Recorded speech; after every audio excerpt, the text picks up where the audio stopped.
Começando Ana Maria Hatz em família. Numa semana inteiramente diferente, tivemos um Corpus Christi feriado, com o centro histórico cheio de gente, mas sem a procissão típica, com aqueles tapetes de sal, mas com muita oração.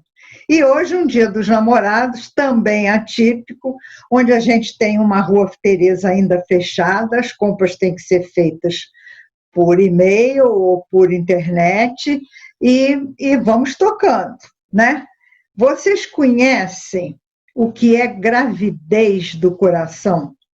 A gente sabe muitas coisas em relação à gravidez por métodos naturais, in vitro, em laboratório, inseminação artificial, etc, etc. Mas gravidez do coração é um processo que tem que ser gestado com muito amor, muita tranquilidade, muita coragem. Nós hoje vamos ter esse depoimento espetacular de uma pessoa que ainda está vivendo esse processo. Muito rico para vocês acompanharem. Teremos, no fim do programa, uma outra mensagem do Adriano com uma nova receita de mel, pão com mel, que ele vai ensinar a fazer. E agora eu queria que vocês vissem um videozinho com um pedido e um depoimento que para mim é muito caro, de uma instituição no Rio de Janeiro que está passando por dificuldades, mas que é muito querida e muito frequentada por muitos petropolitanos. Vamos ver.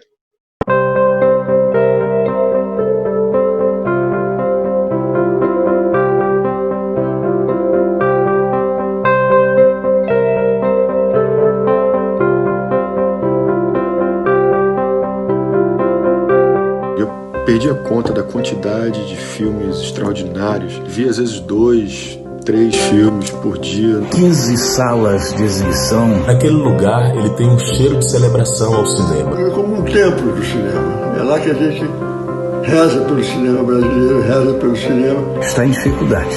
Está perigando fechar. Sempre foi um espaço caloroso. 35 anos de história no Rio de Janeiro, e certamente em algum momento a história do cinema cruzou com a sua história. Os festivais do Rio na minha adolescência. Os filmes mais legais brasileiros, inclusive, travam lá. Foi lá que eu aprendi a maior parte do que eu sei.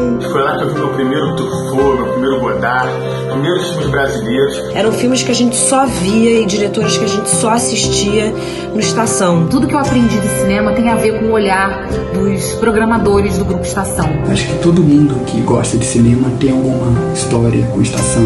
Eu tenho uma lembrança eterna, gigante, de todas as pessoas desse lugar. Toda a minha formação de cinéfilo veio de lá, com mostra Fassbinder, mostra Herzog, mostra Wim Wenders e mostra de filmes nacionais. O Estação é o cinema do nosso coração. Tive a oportunidade também de assistir mostras que nunca mais eu pude reassistir. É um lugar de transformação, de encontro, de arte, de liberdade. Fonte de alegria profunda. O Panteras Negras estreou aqui no Brasil. Eu pude levar uma quantidade de alunos aqui do Nós do Morro para assistir o filme no Net Gávea. Você vê crianças e adolescentes pretos, oriundos das favelas, ali, sentado, consumindo cinema. O Grupo Estação é uma das coisas mais preciosas que o Brasil tem. Você sente que ali é uma casa para as pessoas. Não pode fechar. Vamos participar da vaquinha da Estação. Patrimônio da nossa cidade, da nossa cultura. Quando me perguntam assim, cinema, Rio de Janeiro, eu sempre falo do Estação. Que ilumine muitas vidas, assim como iluminou a minha. Longa vida ao Grupo Estação. Vamos começar uma entrevista com a Carla Coelho, que dispensa apresentações, porque ela é uma jornalista conhecidíssima, uma comunicadora social de nome renomado aqui em Petrópolis, e também uma liderança expressiva dentro da sua classe profissional. Então, a parte profissional da Carla dispensa apresentações, não sou eu que vou falar dela, todos a conhecem.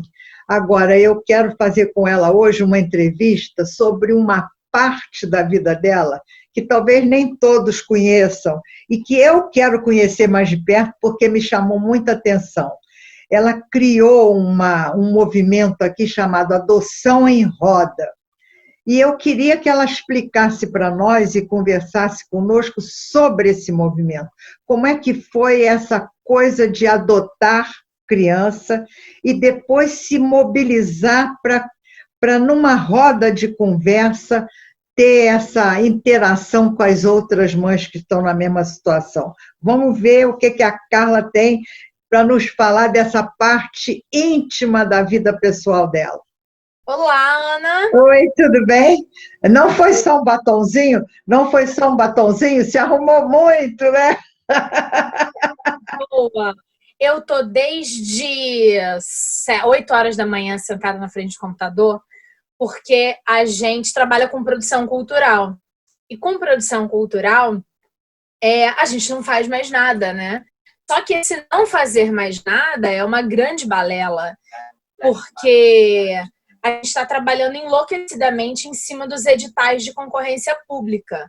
Então, eu escrevi 21 projetos para o Itaú Cultural na área de artes cênicas, na área de música e para o edital do governo federal. E aí a gente passou com 4 projetos para o governo do estado. E para o edital do Instituto Municipal de Cultura e Esporte, a gente vai escrever aqui em casa 2 projetos. Um no meu CPF e outro no CPF do Maurício, que é meu marido. Só que os artistas com os quais a gente sempre trabalha nunca escrevem os projetos, porque sempre somos nós. Então, eu estou ajudando a galera que trabalha comigo sempre a escrever. Então, por conta deles não estarem acostumados, deles já terem o projeto, deles gravarem sozinhos e tal, não sei o quê, eu estou escrevendo 17 projetos para minha galera, para que eles possam se inscrever no edital do Instituto.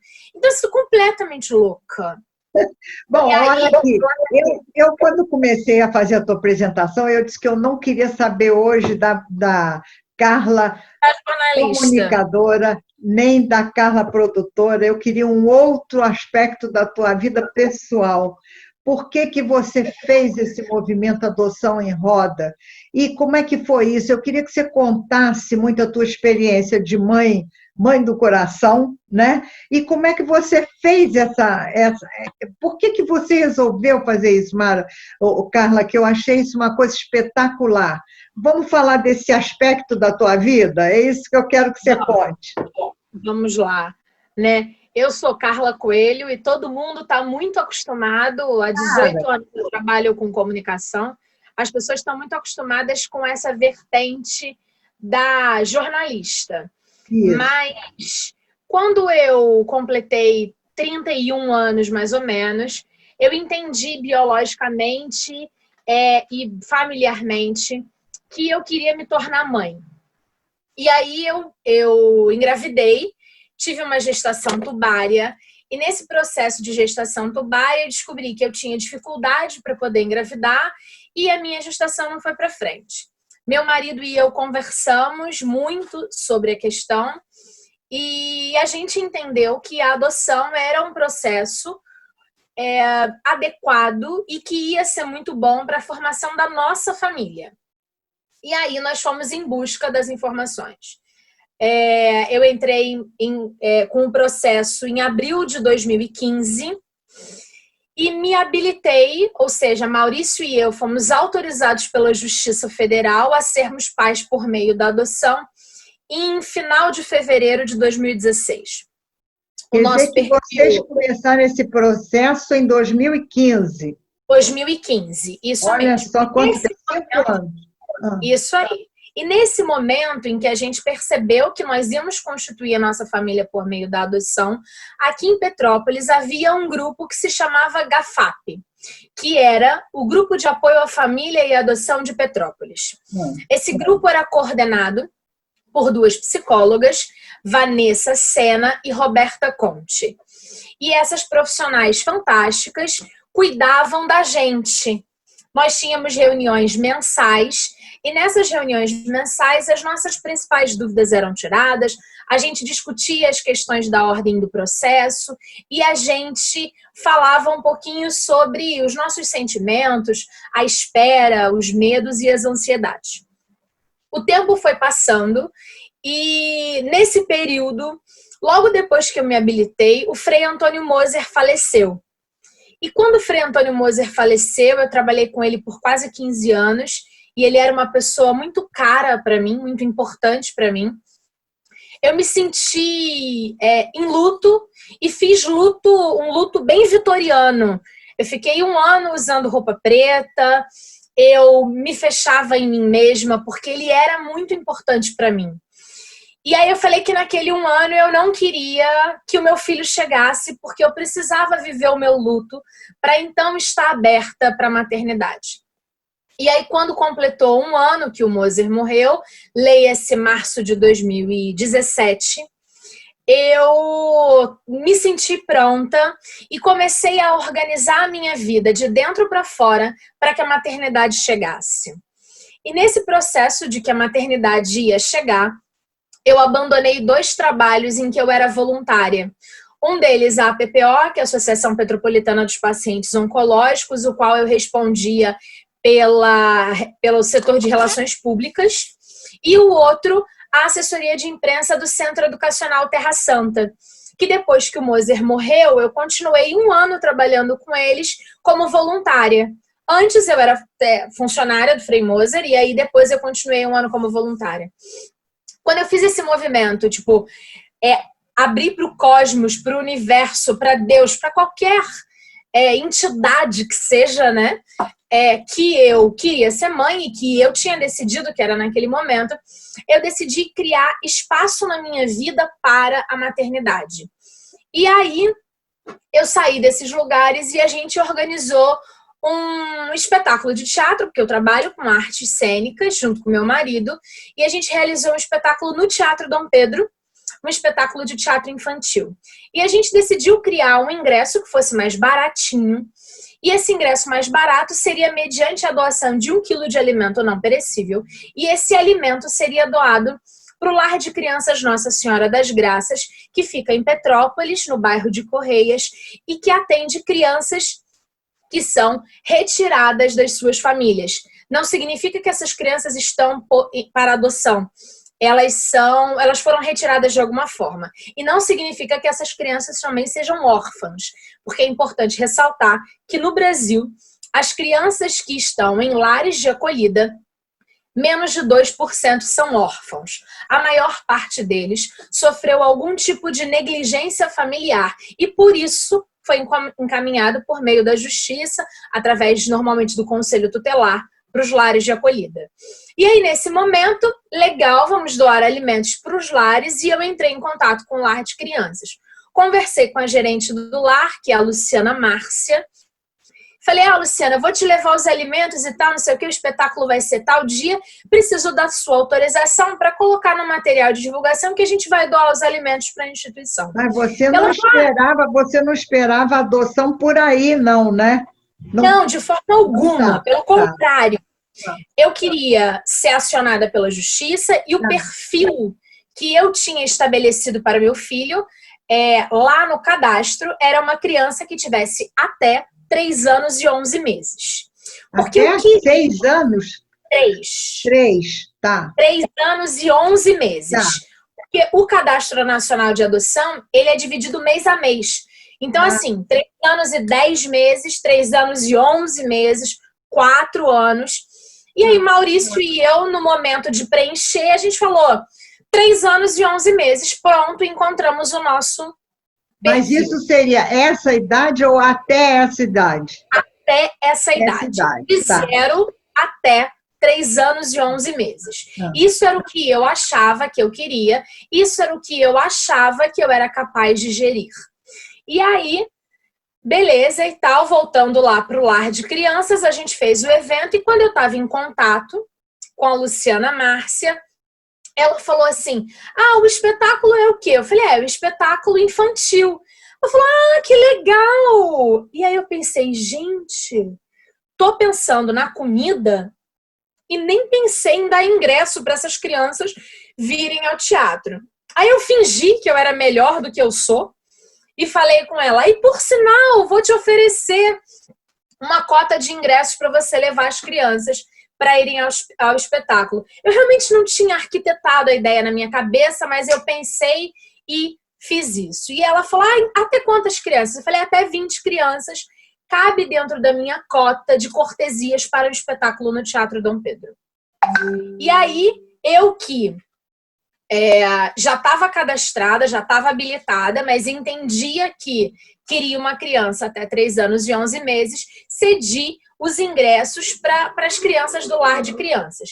E eu me lembro muito bem que eu ainda pontuei com a Luciana assim, Luciana, olha só, o espetáculo de teatro é voltado para crianças entre 5 e 8 anos, 9 anos.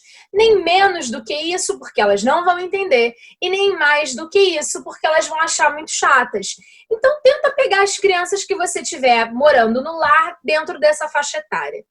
Eu gosto sempre de ressaltar essa questão, Ana, porque assim, as pessoas podem em algum momento achar, nossa, a Carla deu os ingressos para poder conhecer as crianças e conhecer o filho dela. Não.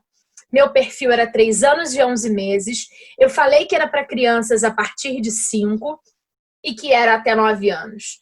E aí, nesse dia do espetáculo, que foi dia 2 de julho de 2017, eu estava lá na frente do Teatro Dom Pedro, porque eu sempre tive esse hábito de receber todas as pessoas para poder olhar o público, entender quem era o público e se as ações de comunicação e marketing que eu realizei chegaram ao resultado, afinal de contas, né? Nesse momento, estava parada, chegou um educador que se chama Carlos e falou assim, eu tô com as crianças do lar, posso dar entrada? E eu sou uma pessoa muito metódica, extremamente racional. E aí eu falei assim, pode sim, mas você precisa primeiro pegar os ingressos. E ele falou, mas as crianças estão na chuva. Eu falei, então você coloca as crianças para dentro e vai pegar os ingressos. E aí, quando eu falei isso, ele olhou para as crianças atrás assim e falou assim, podem entrar meninos. E quando ele falou podem entrar meninos, os meninos entraram. E eram 5 meninos. E quando esses meninos entraram, eu vi pela primeira vez o João Pedro, que hoje é o meu filho. E aí te digo, Ana, dizem as pessoas que parem, né, que pariu, que a criança saiu, né, de si, que quando elas olham a criança, há uma explosão de amor. Aí, nesse momento desse olhar é o reconhecimento do filho e da mãe, né? Isso. Seu olhar foi naquele momento. Exato. Toda mulher que pare, toda amiga que eu tenho que pariu, fala assim, eu amava a minha barriga, eu amava a criança que estava dentro de mim, mas quando eu olhei aquele ser vivo, eu me imbuí de alguma coisa que veio do infinito e que me encheu. E eu tenho o maior prazer de dizer que naquele momento, na porta do Teatro Dom Pedro, quando o João Pedro entrou e que eu olhei para ele pela primeira vez, o meu coração disparou desesperadamente, eu sentia o meu coração disparado. As minhas mãos formigaram de um jeito como eu nunca senti na minha vida. E as minhas pernas tremeram e eu olhei para aquele menino e eu falei, ele é meu filho. Eu quero ele para mim, eu quero cuidar dele, eu quero ele para sempre. Ele não tinha nem falado nada com você? Nada, nunca tinha me visto, nem eu nunca tinha o visto. Era uma relação, o primeiro contato. Oi, nada. Nada, ele só entrou e eu olhei, eu senti. E aí ele ficou parado do meu lado. Você acha que ele te viu ou não? Então, hoje em dia, né, o João Pedro fala que ele lembra de mim, que ele lembra que me viu, mas ele não lembra da entrada. Entendi. Ele lembra do final, ele lembra da saída daquele dia. E aí eu fiquei catatônica e olhei para ele, falei, oi, tudo bem? Ele me respondeu oi, tudo bem? Ele sempre foi muito bem educado. Por mais que tenha sofrido muito na família biológica e tenha uma história muito pesada, como quase todas as crianças têm, que passam por uma situação de lar, né? Tem histórias dolorosas, doloridas e tristes, mas ele era muito educado e muito sorridente. E aí, nesse contexto, ele entrou para assistir o espetáculo. Quando ele entrou para assistir o espetáculo, eu fiquei catatônica ali na porta, terminando de receber as pessoas, um tanto quanto avoada. E o meu marido, Maurício Araújo, chegou nesse momento e olhou para mim e falou assim: você viu as crianças entrarem, as crianças do lar? E aí eu, com essa cara que tenho, olhei para ele e falei assim: eu vi, conheci nosso filho. E aí Maurício me olhou e falou assim: ah, o baixinho, gordinho, branquinho. Aí eu falei: não, o moreno, alto, grande. Aí o Maurício, meu marido, ficou assustado, ficou meio sem resposta e falou assim: tá bom, depois a gente conversa. Falei: tá bom. E aí o espetáculo aconteceu, eu já comecei a chorar e eu fiquei procurando ele na plateia, mas eu tinha que fazer as minhas atividades como produtora cultural e tal, não sei o quê. E quando estava acabando o espetáculo, eu fui lá no alto na cena e aí falei na frente de todo mundo, porque eu não consegui encontrar visualmente ele de novo. E eu falei: a gente queria agradecer a presença de todos, a gente vai fazer foto com os artistas, e eu queria que as crianças do Lar de Crianças Nossa Senhora das Graças fossem os últimos a sair, porque eu quero fazer uma foto de vocês junto com os alimentos que estão lá fora. E aí, com isso, uma sacada de comunicóloga, digamos assim, todo mundo foi embora e eles ficaram. E aí a gente fez as fotos com os atores, no final eu fiz as fotos com os alimentos, e aí eu maquiavelicamente posicionei o João do lado do Maurício, meu marido, e fiz a foto dele com os alimentos e tal, não sei o quê. E na hora que ele estava indo embora, ele foi dar tchau, as crianças deram tchau, e o João Pedro veio me dar um abraço. E aí, quando o João Pedro me deu um abraço... Ele veio espontaneamente te dar um abraço. Ele veio espontaneamente. Ele veio porque ele quis, ele veio me dar um abraço porque ele teve vontade, porque eu estava receosa, porque a gente tem que aprender a respeitar o espaço do jovem, porque a gente tem que aprender a respeitar o espaço do outro, né? E aí eu não toquei nem nada disso. E aí ele veio me dar um abraço. Quando ele veio me dar um abraço, ele me deu um abraço tão forte. O João Pedro é muito forte, né? Até hoje, cada vez mais. Ele me deu um abraço forte que, por tudo que é mais sagrado nessa minha existência, Ana, eu senti o coração dele bater na mesma sintonia do meu. E aí ele encostou o rosto assim no meu, e você que é mãe sabe o que é o filho quando encosta o rosto no rosto da gente. E aí ele falou assim: muito obrigada, tia. Adorei o teatro.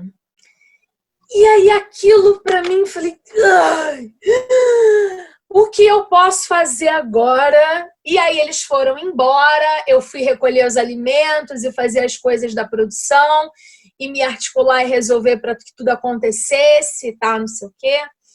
No outro dia eu entrei em contato com o Lar de Crianças, fui levar os alimentos. Já cheguei no lar dizendo: eu quero adotar o João Pedro, eu quero ele para mim, como é que eu faço?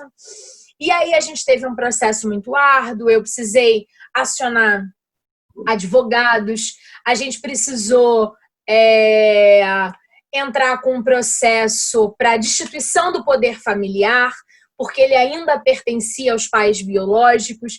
A gente precisou avaliar e entender que o João Pedro tem irmãos biológicos, e a gente não queria laçar o João Pedro e esquecer que ele tinha irmãos, uma história e toda uma vida.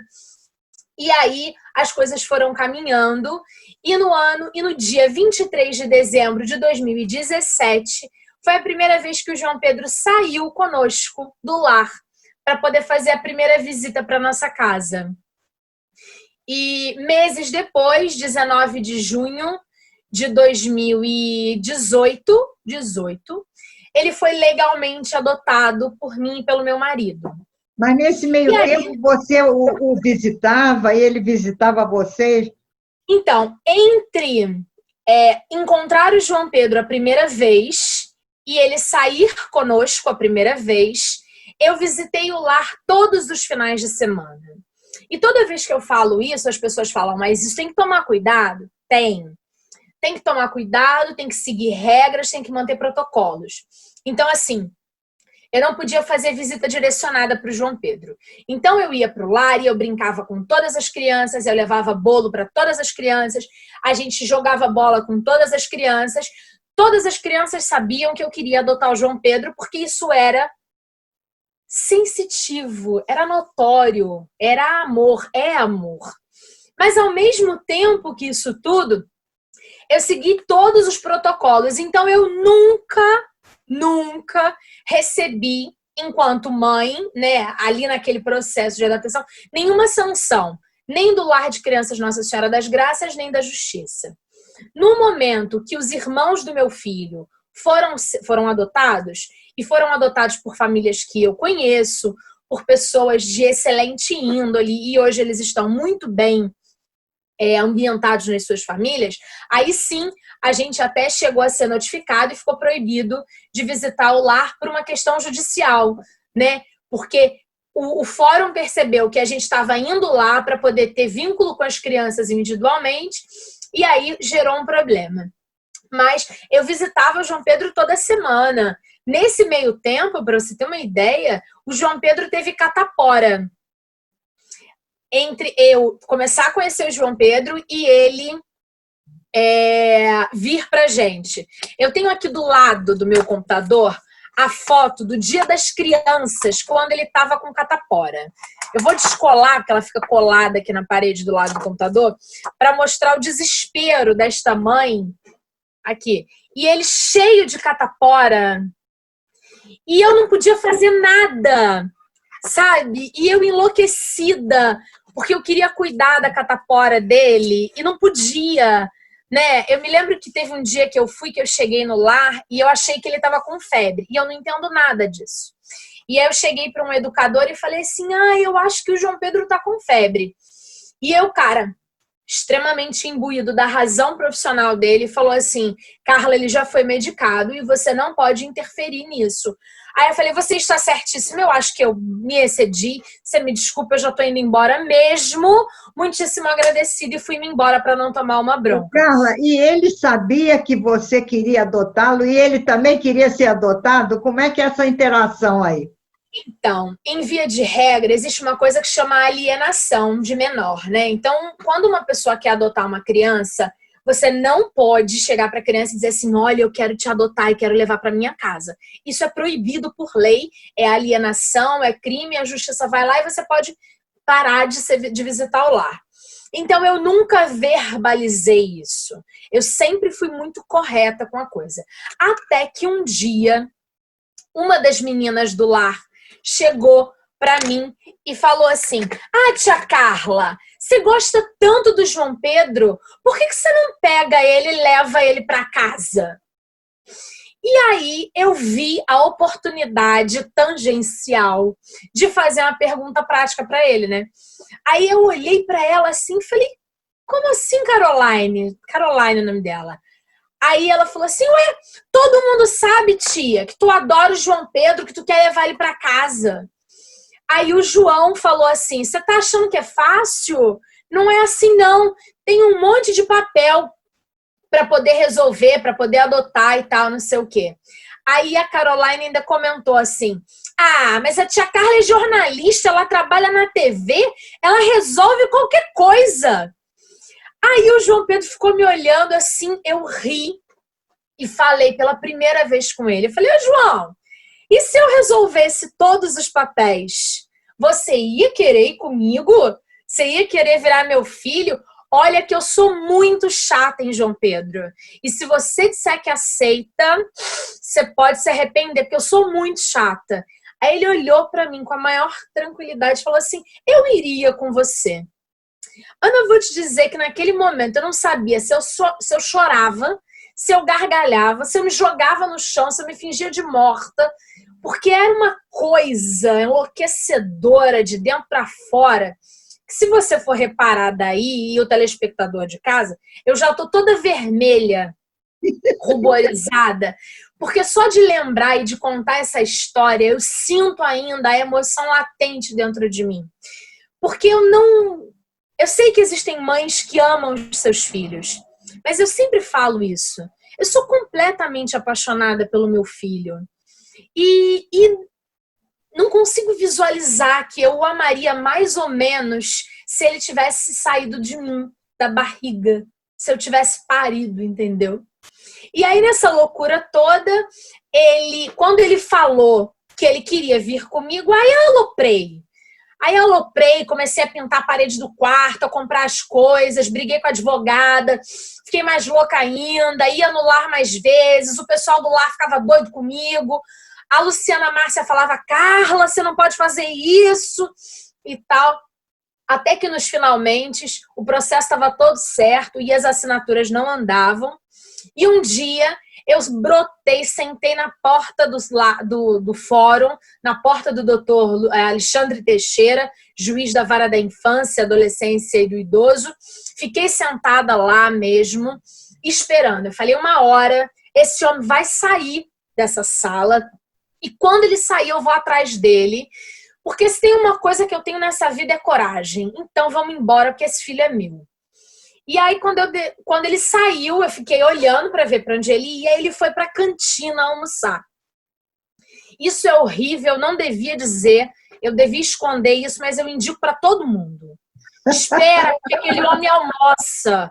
E aí, quando ele estiver almoçando, ele não tem para onde fugir, porque todo mundo come. E aí, ele entrou na cantina para almoçar e eu fiquei à espreita na porta, olhando pelo quadradinho. E quando ele deu a primeira garfada de comida, eu entrei. Entrei com toda a educação e utilizando todas as palavras mais assertivas para me direcionar a um juiz de direito e falei, meritíssimo, boa tarde, muito prazer, meu nome é Carla Coelho, eu quero adotar o João Pedro. Meu processo está na sua pilha, está faltando a sua assinatura. O senhor não me conhece, nunca ouviu falar de mim e é uma lástima, porque meu processo está demorando muito. Eu quero adotar um menino de 12 para 13 anos e ninguém no Brasil quer esse menino, porque no Cadastro Nacional de Adoção não tem ninguém na fila que queira um menino dessa idade. E assim, como o senhor não me conhece, como não tem ninguém para me dar uma boa referência a respeito da minha pessoa, meu processo está lá. E ele falou assim, mas o que falta no seu processo? Eu falei, falta primeiro o Frei Moser não ter morrido. Porque se o Frei Moser não tivesse morrido, ele teria lhe ligado. Aí ele falou, Frei Moser, eu falei, eu tive o prazer de trabalhar 15 anos com ele. Ele poderia dizer que eu sou uma pessoa idônea e talvez isso pudesse ajudar. Aí ele, não ajudaria. Aí eu falei, que ótimo que não ajudaria. Então, como não ajudaria, meu nome é Carla Coelho, meu processo está lá. E aí ele falou assim, vai lá no gabinete e peça para que eles coloquem o processo para eu ler logo que eu voltar do almoço. E eu agradeci e saí. E, de fato, colocaram o projeto em cima, porque o João Pedro já tinha idade, são os chamados inadotáveis, que quase ninguém ou ninguém quer adotar. E aí ele assinou para o João começar as visitas. Das visitas para cá, ele ficava a maior parte do tempo com a gente, porque eram férias escolares, e voltava 1, 2 dias para o lar. E aí... oficialmente ele começou a morar com a gente dia 6 de fevereiro e aí logo em junho foi legalmente adotado. E hoje ele é filho como qualquer outro, eu sou mãe apenas do João Pedro, o Maurício, meu marido, tem outras 2 filhas de relações anteriores, Ana Carolina e Ana Beatriz, e aí a gente tem hoje uma família mix, em que eu tenho um marido, nós somos 3 mulheres e 3 filhos, e a gente coexiste nesse composto familiar. Carla, e ele ficou perfeitamente adaptado logo de cara? Então, o processo de adaptação de É difícil. Então, eu não tive essa dificuldade no começo, eu não tive essa dificuldade no caminho. A gente se ama, sabe? Mas existem altos e baixos. E os altos e baixos não têm relação com a família em que ele se encontra, mas tem muito a ver com a carga que traz da outra família. Então, assim, com qualquer família normal, a gente tem problemas. E vou lhe dizer, não existe nada pior do que isolamento social. Esse momento de pandemia que a gente está vivendo, isso aqui é uma ode para a família, né? Porque é o dia inteiro, 24 horas, nós aqui estamos, Maurício e eu, e a gente trabalha em casa e fica em casa, essa coisa toda, o João e o seu Mauro, que é meu sogro, que morava no Rio de Janeiro, super independente, mas quando a gente percebeu que a pandemia ia gerar um processo de calamidade no Rio de Janeiro, a gente trouxe seu Mauro entendendo que aqui é muito mais seguro e que a gente aqui tem muito mais cuidado. Exatamente, muito mais relacionamento para ficar de olho também, né? E aí, nós estamos em 4. Essa semana o João Pedro foi passar na casa dos padrinhos. Falei, vai passear um pouco, né? Não é passear, tá dentro da casa dos padrinhos, não tá fazendo absolutamente nada, mas para mudar os ares mesmo e tal, não sei o quê, e a gente se fala via digital. Mas em via de regra, ele é extremamente adaptado, a gente se dá, de forma geral, muito bem. Quando a gente tá fora do contexto Petrópolis, as pessoas não acham que a gente não é mãe e filho de verdade, porque a gente tem uma sintonia muito interessante. Nós temos uma personalidade muito parecida, então, assim, quem sofre nessa história é Maurício, meu marido, porque é a pessoa mais gentil, o mais educado dessa casa, o mais agradável é Maurício. Tanto João Pedro quanto eu somos extremamente práticos, racionais e mais bicudos, mas a gente vive numa família que eu diria normal. Eu tenho uma grande amiga, a Regina Rezende, que é psicóloga, e ela fala que o João Pedro vive a síndrome da adolescência normal. Então ele tem todos os dramas de um adolescente de 15 anos e a gente segue tranquilamente. Às vezes é mais difícil, às vezes é mais complexo, né? Quando ele quer me irritar, né? Ele sabe muito bem como me irritar, mas ao longo desses 2 anos e meio, eu agradeço, porque ele nunca falou que eu não era mãe dele, entendeu? Então isso já é o máximo, porque isso é muito normal, né? E essa questão da convivência e da adaptação, isso é um processo de todos os dias, né? Tem dia que é mais fácil, tem dia que é mais difícil, mas e aí, como é que você chegou? Você chegou à adoção em roda como? Então, nesse contexto todo, nessa loucura de eu adotar e tal, não sei o quê, quando foi junho do ano retrasado, 2018, o GAFAP, que era o grupo que eu fazia parte, encerrou as atividades. E aí, assim, todos nós, já mães por adoção, pais por adoção, nós viramos órfãos de um lugar em que a gente encontrasse pessoas com o mesmo sentimento que a gente, com a mesma experiência, com a mesma vivência, ou com os mesmos desejos. E eu vou te ser sincera, eu fiquei 9 meses pensando no que eu ia fazer da minha vida. E eu sempre imaginava assim, Carla, toma vergonha na cara. Você participou 10 anos da PPO e realizou um monte de coisa. Você era do Terra Santa, você é jornalista, você trabalha com produção cultural. Qual é a dificuldade de você organizar um projeto de um grupo que fale sobre adoção? Eu acho que mais do que projetar era imaginar que eu ia lidar com a vida de muita gente, né? E que eu ia, por bem ou por mal, começar a entrar na vida dessas pessoas. Mas aí, num ímpeto de coragem misturado com a necessidade de compartilhar as grandes alegrias do processo de adoção e também as grandes tristezas do processo de adoção, porque tem dia que você quer arrancar os cabelos e você fala, meu Deus do céu, mas como é que esse menino não sabe? Não sabe. Mas por que esse menino falou isso? Porque falou. E não é porque é adotado ou porque não é adotado, né? Mas é porque tem uma história. E aí, no meio desse contexto todo, em setembro do ano passado, 2019, a gente lançou o grupo Adoção em Roda com a intenção de dar amparo social, emocional e psicológico e jurídico para pessoas que quisessem adotar.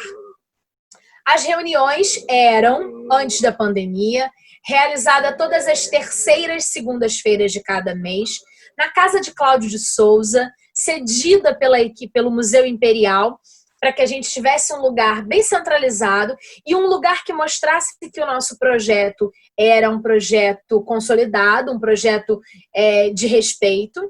E nessas reuniões a gente sempre tinha uma palestra, uma roda de bate-papo, e aí a gente falava. E a gente falava. Quer dizer, ficou um grupo de apoio? Exatamente. Era um grupo de apoio em que, assim, a gente entendia as demandas de cada um. Quem precisasse de um assistente social para fazer uma avaliação na casa, a gente tinha assistente social que ajudava.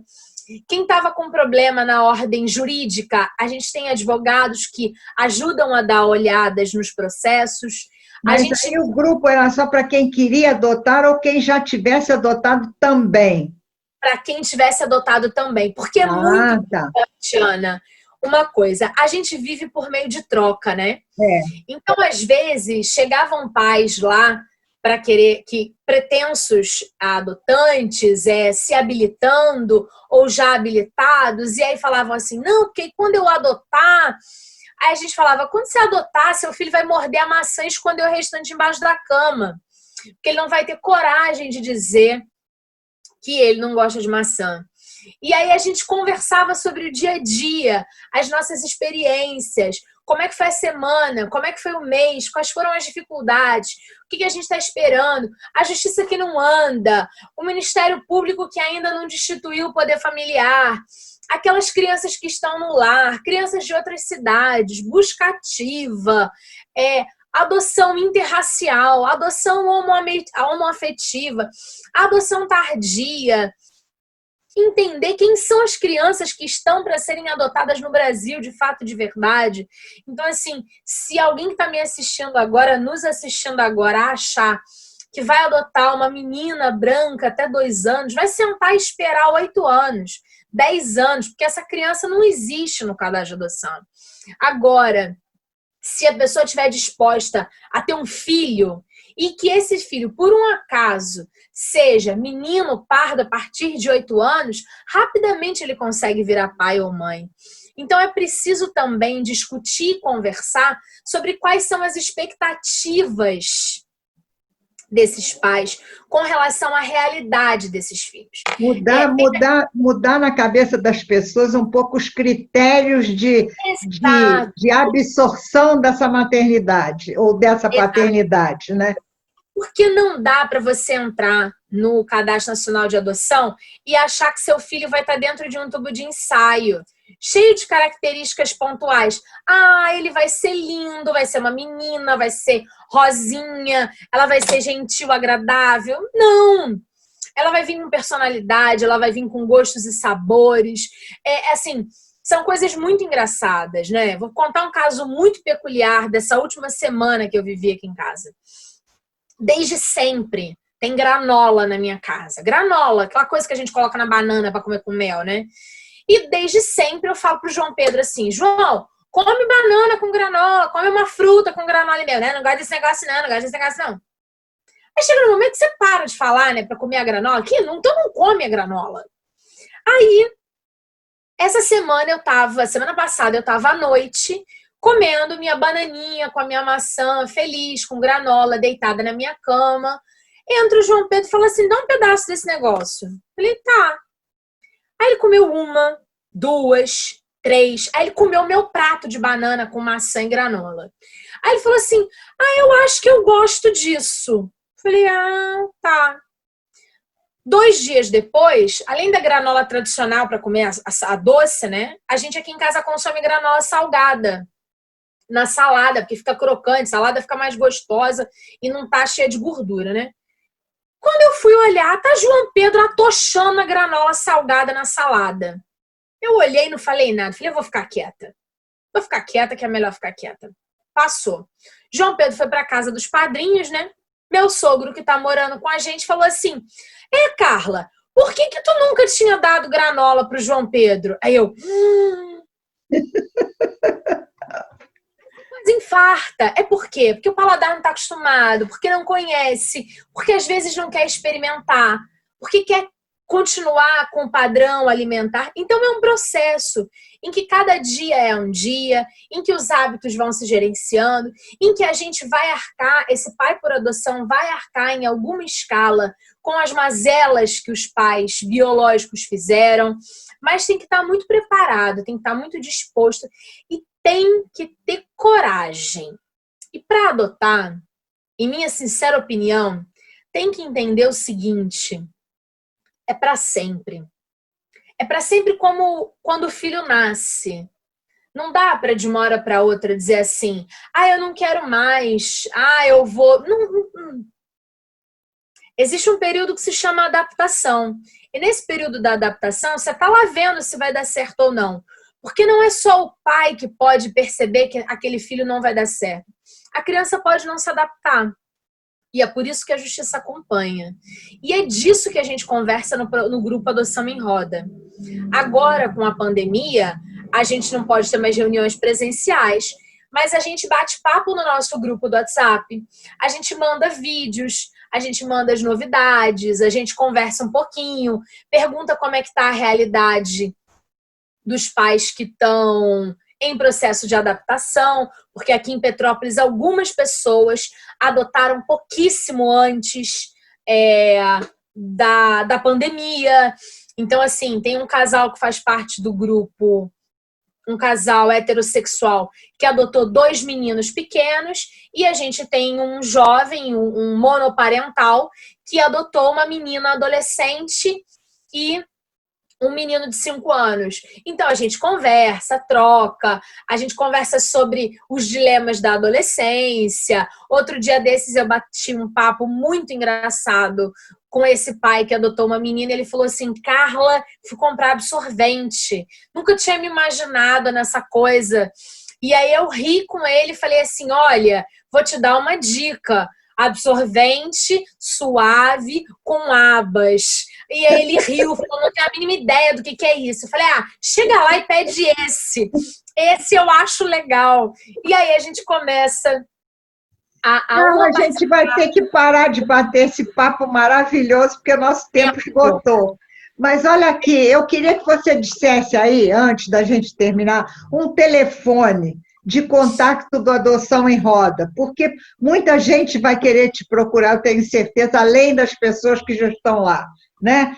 E também que eu vou mandar esse vídeo para algumas pessoas que eu conheço que precisam escutar essa tua experiência, entendeu? Vai ser muito bom para elas, entende? Ouvir essa experiência, entende? Porque, acima de tudo, para ser mãe dessa maneira, precisa ter muita coragem, muito peito, minha filha, que não é só para amamentar que o peito serve, não, é para encarar essa realidade, não é? Precisa ser uma Carla para encarar isso de frente como você encarou. Parabéns. Obrigada, Ana. Resumindo de forma prática, primeiro, a gente está no Facebook Adoção em Roda. Nós estamos no Instagram Adoção em Roda. E o WhatsApp é o meu, 999-55-2730. No Instagram pode falar direto comigo, Carla Coelho 03. E para terminar, você falou de coragem. Então, eu tenho coragem tatuado aqui. Coragem. Mas você já tinha? Eu tatuei no dia da missa de 7º dia do Frei Antônio Moser. Tá. Foi por conta disso. Mas eu já tinha coragem aqui quando conheci o João. E aí queria dizer uma coisa. Por que todo mundo precisa ter coragem? Porque coragem nada mais é do que ação com o coração. Então, cor vem do coração e agem que vem de agir. Então, toda vez que todo mundo quiser fazer uma coisa e entender que é importante, precisa ter coragem, precisa agir com o coração. E aí, muito bem, Carla.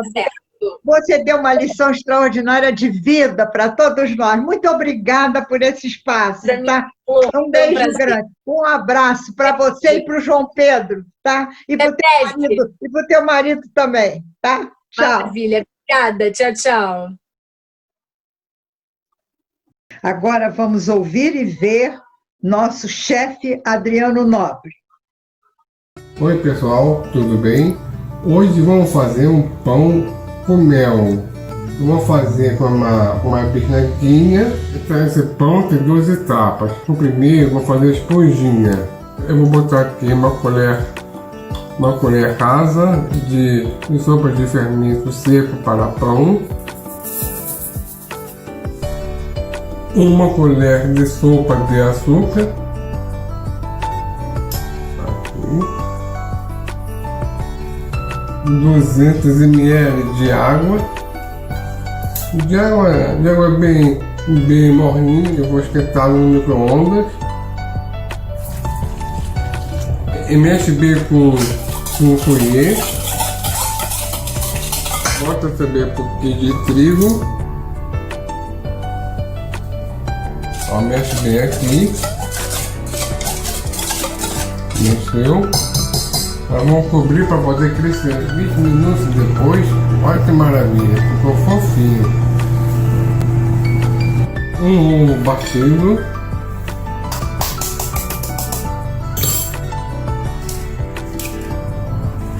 Agora vamos bater o ovo aqui.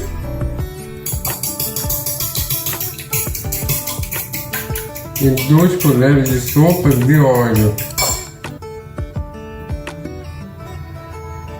Ó. E meia xícara de mel. Coloca tudo junto aqui. E já vamos batendo aqui. O mel com o ovo, vou colocar aqui no meio do crescente. Deixa eu fazer aqui. 5 xícaras de trigo. Uma. Vou dar uma misturadinha aqui. Já botei mais um pouco e já mexi. Vai começar a grudar. Agora eu vou limpar o fouet e passar pela espátula, ficar mais tranquilo para poder trabalhar. Ó, bem aqui, ó. Vou colocar na bancada para poder sovar. Ó, olha o fundo aqui.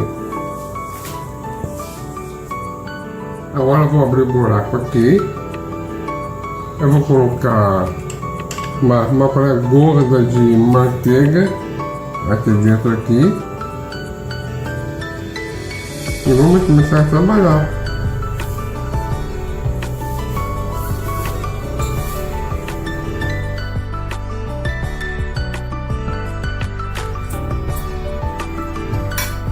Agora eu vou cortar a massa. Agora vamos fazer uma baguete.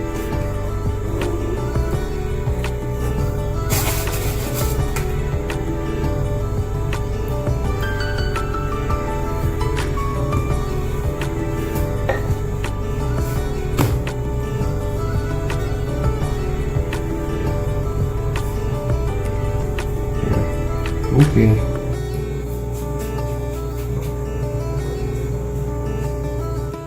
Agora que o pão cresceu, né? É que selamos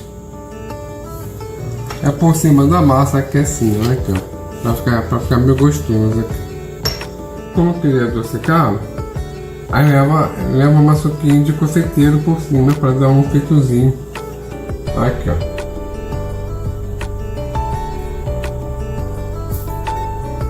Vamos ver aqui com a tesourinha, mas não tem perigo. Olha aqui o resultado.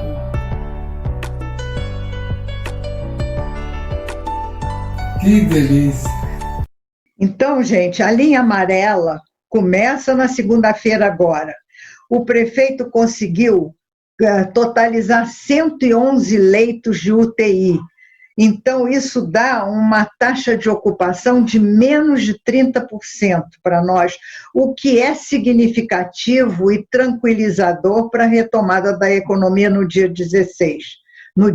Na segunda-feira, dia 15, desculpe, na segunda-feira agora, dia 15. Mas eu quero dizer para vocês que deixem de ir ao centro histórico, façam suas compras no seu bairro. E deixar uma última mensagem minha para os namorados no dia de hoje. Tenham, vamos dizer assim, os casais de qualquer idade e de qualquer estado civil, muita paciência, muita paz, muita compreensão, muita tolerância para viverem o amor de vocês, quer juntos ou quer separados pelas circunstâncias, mas num ambiente muito sadio, emocionalmente falando, e com muito amor no coração. Até semana que vem.